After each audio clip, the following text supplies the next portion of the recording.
Hey everybody, and welcome to Talking Theories Early Childhood Edition. Now, we all know that theorists are important as they inform and guide our practice. So tonight we're going to dive into exploring developmental, sociocultural, critical and post-structural theories and have a think about how we can utilise these theories when considering contemporary issues in ECE.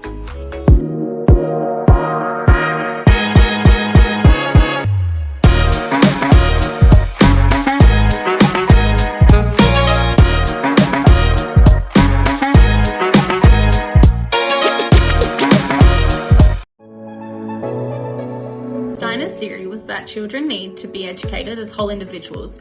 The curriculum in Steiner schools is made to nurture the child's intellectual, emotional, physical and spiritual dimensions. Lewis, 2023. There are 3 developmental stages in Steiner's theory: the physical, 0 to 7 years, the imaginative, 7 to 14 years, and the spiritual, 14 to 21 years. Steiner's approach helps children to learn how to become aware of their body and learn to self-regulate and seek guidance internally rather than externally.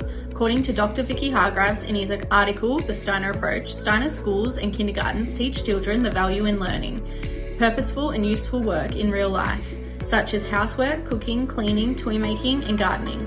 Howley Rouse, 2020.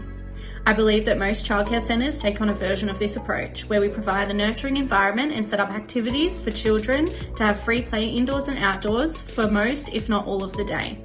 According to Joanne in her article, The Steiner Approach to Early Childhood Education and Care, educators must work to cultivate an attitude of trust, openness, and gratitude towards the child and life more widely. Although Steiner was a developmental theorist and believed children to progress through a sequence of stages, I chose to explore Steiner's theory because he promoted considering the holistic development of the child.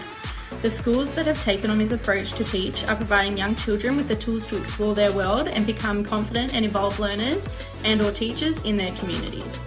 In my practice as an educator, I work hard to know each child individually and provide them with the level of support that they need. When a child needs help problem solving, I get down on their level and discuss with them what they think should happen next to encourage their own thinking and their own skills.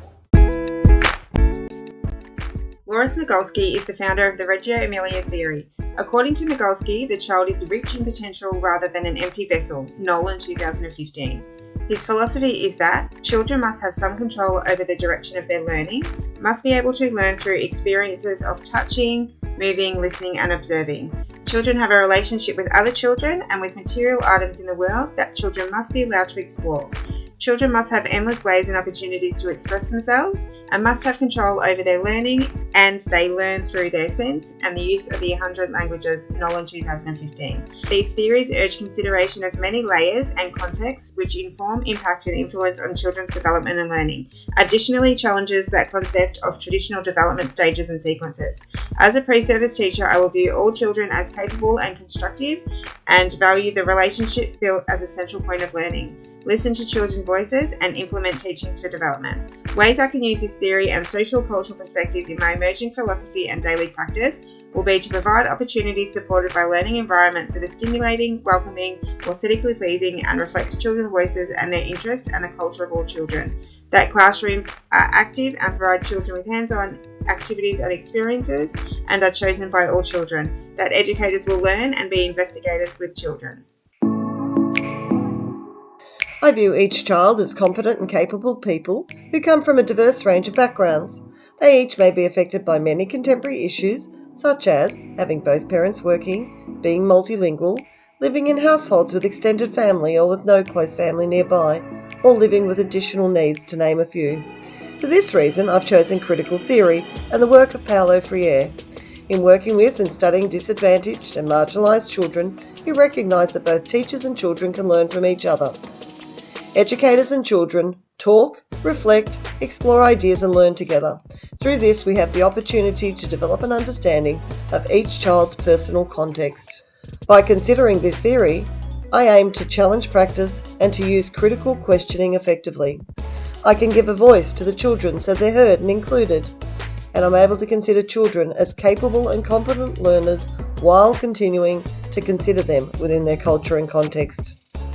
I will use this theory in my everyday practice as a teacher by considering any power imbalances at play in the environment, by developing a critical awareness of issues such as social, political, economic, gender, class and race, by considering how to support, guide and learn beside all children, and by building warm and responsive relationships with the children and their families. There is no one way, for when you only accept one view, you are rejecting others. Jorgenner, 2016. Post-structuralist theory invites us to question how we've come to know what we know, which voices have been privileged and which were or are silenced. It calls to light issues of power, equity, race, class, gender, ability, sexuality, and social injustice. Pacini Ketchabal et al. Challenges the notion of a single, universal story about childhood, which means working to understand how societies construct childhood and how particular constructs of childhood are grounded in Western capitalist values, which silence perspectives that come from other cultural knowledges. 2015, page 4. Post-structuralism also challenges binary thinking. Rather than concepts of either or, it shifts toward concepts of both and, valuing multiple truths.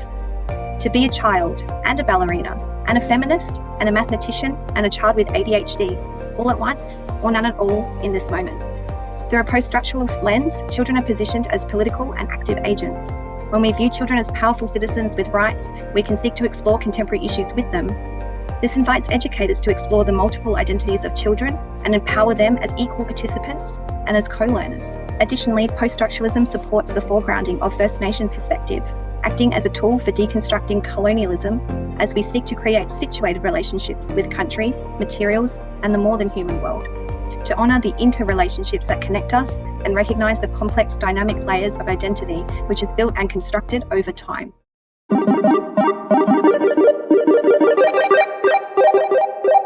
A boy might dress up as a girl, and what if like the parent doesn't like it? And so the narratives that happen in and around children is what they sort of start to form their identities and base their understandings of the world around them. Yeah, if you look through from a post-structuralist perspective, it very much is foregrounding multiple identity. So you can be a girl and a soccer star and a ballerina and a chic today. And that there are more than one ways to be and do, and childhood isn't just a universal norm that everyone agrees on. And that's and I guess similarities in the sociocultural theory as well, where there's this big concept of the environment is the third teacher. So you're putting out resources and materials that children can be exposed to help tell that story and support them as well. Yeah, and maybe expose them to other ideas and perspectives that they may not necessarily have access to, but with consideration to their family as well. And that's right, because that whole theory is focusing on the child and their communities. So it's looking through that. Right, and the multiple layers that make up the person that you are is impacted and influenced by all of the context. Well, from a critical perspective, we've really got to look at how we're going to deal with this with the family, what research we're going to do to help them, and reflect deeply on how we're going to address it, how we're going to approach it with the children, approach it with the families, and with the team in the room. Everyone's going to have a differing opinion, and we need to actually come up with some form of agreement or consensus on how it's going to be dealt with in this setting, whether you agree or not, but we've got to be aware. It's about making those assumptions, isn't it, Robyn? Like you're doing that additional research to get all of that information out. We've got a book at work that is I Have Two Mums. It would be very easy to assume that I have two mums because I've got mums that are gay. But you might have two mums because dad's remarried and mum and dad aren't together, and so you've actually got two mums and two dads. That's true, and I think it's a good point to say, starting with your own inner work and having that self-reflection too, to kind of understand why do I have the opinions or the views that I have, and how does that impact on my practice. I know we said before with like developmental theory how we've started to move maybe beyond just looking at that sort of really foundational understanding of childhood's learning development, to consider these other approaches. But I think it's worth knowing that that's still valuable to give us that base and that foundation, especially when we're working with families who don't have this same teaching behind them. We have to consider like the other children as well, like how we use our words to the child who may not be able to dress up as a girl. We have to choose our words really wisely, because our words can hold a lot of meaning to children. Yeah, and so we have to be very careful of what we say, like, because you don't want to say the wrong thing and then the child that does dress up as a girl feel bad. Like you have to still create that nurturing environment, but also respect the family's views and opinions. They need to feel safe while in that environment. And then I guess going to that developmental perspective, understanding what types of conversations might be more appropriate or more easily understood by children, or knowing what sort of language to maybe use to really frame how you're going to approach some of those types of concepts or topics. I think also having a a huddle, whatever you want to call it, with your team to find out where they're at and critically reflect on it together to find out where everyone is, how you're going to get there, how everyone's going to address it. But we need to know to get their comfort right. Well, they don't have to be entirely comfortable, but they need to reflect on it and come to terms with it, and they need to be able to move forward from there and deal with the situation. That's right. And that's where they've got to critically reflect on their beliefs and set them aside and really get that relationship happening with the family and the child. Yep. And it's looking through that socio-cultural lens where you are, that learning environment is stimulating and supporting the culture, and you're linking that with their communities to have those resources. Yeah, so that's meaningful. Yeah. Yeah. So it's linking back to that.